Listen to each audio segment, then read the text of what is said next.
오늘 우리가 함께 읽은 본문에서도 사도 바울은 구원은, 의를 얻는 것은 율법을 지킴으로 얻는 것이 아니라 믿음으로 말미암아 얻는다는 것을 강조하고 있습니다.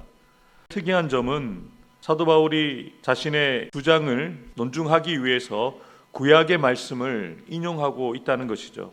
바울은 먼저 레위기 18장 5절을 인용해서 율법으로 말미암는 의로서는 구원을 받을 수 없다는 것을 설명합니다. 모세가 기록하되 율법으로 말미암는 의를 행하는 사람은 그 의로 살리라 하였거니와, 바울이 레위기 18장 5절 말씀을 인용하고 있는 것은 이 구절이 율법의 본질을 아주 간결하게 잘 보여주기 때문입니다. 율법의 본질은 행한 대로 상벌을 얻게 된다는 원리입니다. 율법을 온전히 지키면 상을 얻게 되어지고 또 의를 얻게 되어지지만, 율법을 하나라도 어기게 되어지면 벌을 받게 된다는 것이죠. 그런데 문제는 사람은 율법을 온전하게 지킬 수 없다는 것에 있다는 것이죠. 원래 사도 바울 자신도 철저한 율법주의자였습니다. 그래서 그는 실제로 율법을 지킴으로 의를 얻는다는 것이 불가능하다는 것을 그 자신이 먼저 체험했기 때문에 율법의 한계를 뛰어넘는 것이 불가능하다는 것을 설명하고자 하는 것이죠. 그래서 바울 사도는 율법을 온전히 지켜서 의를 얻으라고 하는 것이 아니라 오히려 율법을 지켜 의를 이루려고 하면 의를 얻지 못한다는 것을 경고하기 위해서 이렇게 말하고 있는 것입니다. 그래서 이어서 율법을 행함이 아닌 믿음으로 의를 얻는 방법을 제시하면서 이 신칭의, 복음의 특징 세 가지를 강조하여서 설명을 합니다. 복음은 멀리 있지 않고 가까이 있다. 복음은 믿음의 응답을 요구한다. 복음은 모든 사람들에게 열려 있다라는 것을 강조하여 설명을 합니다.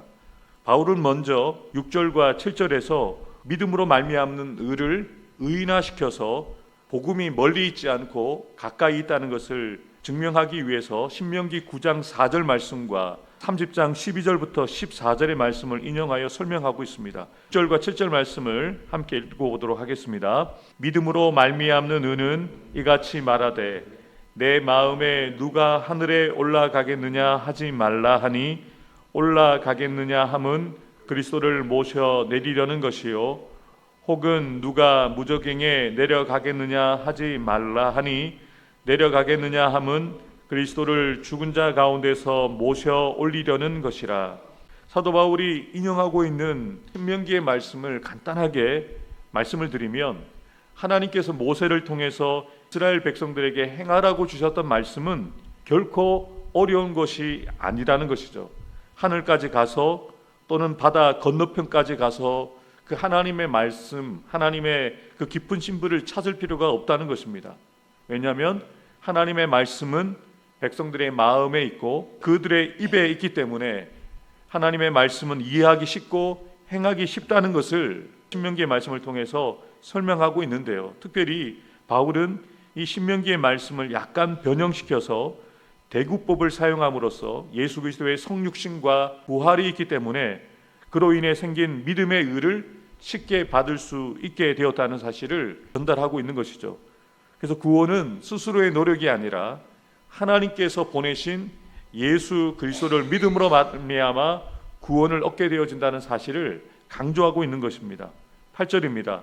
그러면 무엇을 말하느냐?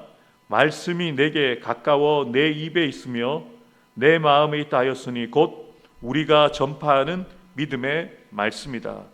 사도 바울은 말씀, 즉 믿음으로 말미암는 의가 가까운 곳에 있는데 믿음의 의가 무엇인지 분명하게 설명을 하는데요. 그것은 바로 복음을 이야기합니다.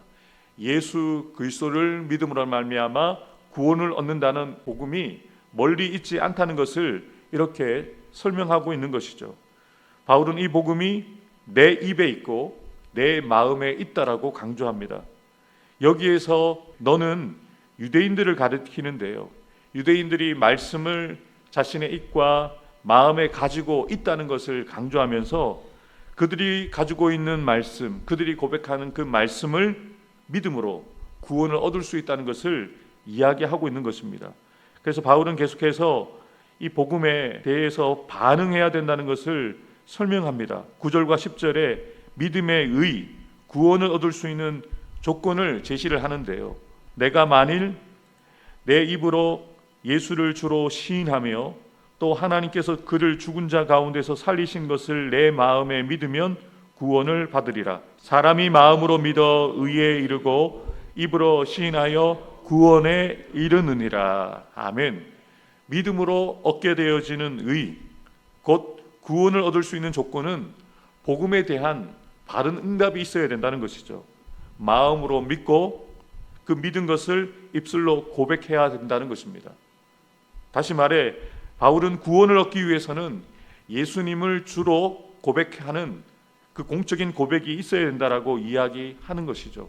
이 복음서가 전해지고 있는 당시, 이 로마서가 기록되어지고 있는 당시 로마에 있는 성도들은 키리오스, 주라고 고백할 수 있는 대상은 로마 황제를 지칭할 때 키리오스, 주라는 단어를 쓰게 되었는데요. 또 여호와 하나님만을 키리오스로 고백했던 유대인들에게 예수를 주로 고백해야 된다는 것이 쉽지 않았던 거죠. 그런데 분명히 사도 바울은 이야기하는 것이죠. 구원을 얻을 수 있는 오직 예수님을 주로 마음으로 믿고 입술로 고백할 때에만 구원을 얻을 수 있다라고 이야기를 하면서 무엇을 믿어야 된다고 이야기를 합니까? 하나님께서 예수님을 죽은 자 가운데에서 살리신 것을, 예수의 부활을 마음으로 믿고 그것을 고백해야 된다는 것을 분명하게 이야기하고 있는 것이죠. 그래서 우리는 이 말씀을 받는 로마 교회 성도들의 그 형편을 생각하면서 말씀을 들어야 됩니다. 우리는 쉽게 예수를 주로 고백할 수 있지만 로마 교회 성도들은 생명을 걸고 예수님을 주님으로 믿고 예수님을 주로 고백해야 됐다는 것을 생각할 때 지금 사도 바울은 로마서를 받고 있는 로마 교회 성도들, 유대인들이든 헬라인이든 생명을 걸고 예수를 믿고 예수를 주로 고백해야지만 구원을 얻을 수 있다는 것을 강조하여 설명하고 있는 것이죠. 이어지는 11절부터 13절에서는 이러한 구원의 복음이 모든 사람들에게 차별 없이 주어졌다는 것을 분명하게 이야기를 합니다. 성경에 이르되 누구든지 그를 믿는 자는 부끄러움을 당하지 아니하리라. 이사야 28장 16절 말씀을 인용해 왔는데요. 로마서가 기록되어진 시대였던 로마 황제 치하 당시에는 예수를 주로 공개적으로 고백하는 것은 자신에게 치명적인 해를 줄 수가 있었습니다. 생명의 위협을 얻을 수 있는 아주 심각한 문제였죠. 로마에서 그리스도인들에 대한 대대적인 그 핍박이 강행되었을 때는 그리스도인으로 의심되는 사람을 잡아서 기독교 신앙을 고백하면 죽이고 하지 않으면 석방시키는 정책이 있었거든요. 그럼에도 불구하고 바울은 예수를 믿고 주로 고백하는 그리스도인들이 결국에는 부끄러움을 당하지 않을 것이다라고 선언하고 있는 것이죠. 그래서 그리스도를 믿음으로 인해서 로마로부터 수치와 능력을 당하게 되었지만 최후 심판 때에는 하나님으로부터 믿음으로 인해서 부끄러움을 당하지 않고 하나님께서 시인하게 되어주시는 하나님의 백성이 되어질 것을 분명하게 강조하고 있습니다. 우리 12절 말씀 계속해서 읽겠습니다. 유대인이나 헬라인이나 차별이 없음이라. 한 분이신 주께서 모든 사람의 주가 되사 그를 부르는 모든 사람에게 부여하시도다. 13절 누구든지 주의 이름을 부르는 자는 구원을 받으리라. 아멘. 우리 주님께서 모든 사람들을 구원하시는 주가 되셨다라고 이야기합니다. 모든 사람들에게 풍성한 은혜를 주실 수 있는 구원을 주시는 부욕해 하시는 주님이라는 것을 분명하게 사도 바울은 선언하면서 누구든지 주의 이름을 부르는 자는 구원을 얻게 될 것이라는 것을 분명하게 선언합니다. 찬송도 여러분, 오늘 이 시대에도 예수를 마음으로 믿고 입술로 고백하는 저와 여러분들을 이미 구원해 주셨고 또 우리의 일상 가운데 구원이 필요한 여러 가지 문제들, 육신의 질병의 문제, 마음의 상처, 또 우리의 물질의 문제, 가정의 문제, 자녀의 문제, 여전히 우리가 구원 얻어야 될 많은 문제를 안고 살아갑니다. 그래서 우리는 예수님이 필요합니다. 우리가 예수의 이름을 부를 때 구원을 받게 된다는 것을 사도 바울은 노마서를 받고 있는 당시 노마 교인들뿐만 아니라 오늘을 살아가고 있는 저와 여러분들에게도 선언하고 있는 것이죠. 오늘 하루를 살아가면서 우리의 주변에 우리의 삶을 매개하고 묻게 하고 누리게 하는 다양한 구원이 필요한 문제들이 있을 때 우리는 오늘 이 말씀을 붙들고 믿음으로 선포해야 됩니다. 나는 할 수 없습니다. 나는 구원할 수 없고, 나는 문제를 해결할 수 없고, 나는 치유할 수 없고, 나는 사람을 바꿀 수 없습니다만 예수님의 이름을 부르며 나아갈 때 구원자 되시는 예수님을 통해서 구원의 역사가 개인의 뿐만 아니라 우리 가정 가운데, 우리의 자녀들 가운데, 우리 직장과 사업터 가운데, 우리의 교회 가운데 일어날 수 있다는 것을 확신하면서 오늘 주신 말씀, 누구든지 주님의 이름을 부르는 자, 구원자 되시는 예수님을 믿는 자들을 구원하신다는 이 진리를 확신 가운데 붙들고 오늘도 예수님의 이름을 부르며 구원의 역사를 오늘 일상 가운데 경험하는 저와 여러분들이 되시기를 주님의 이름으로 축복합니다. 기도하겠습니다.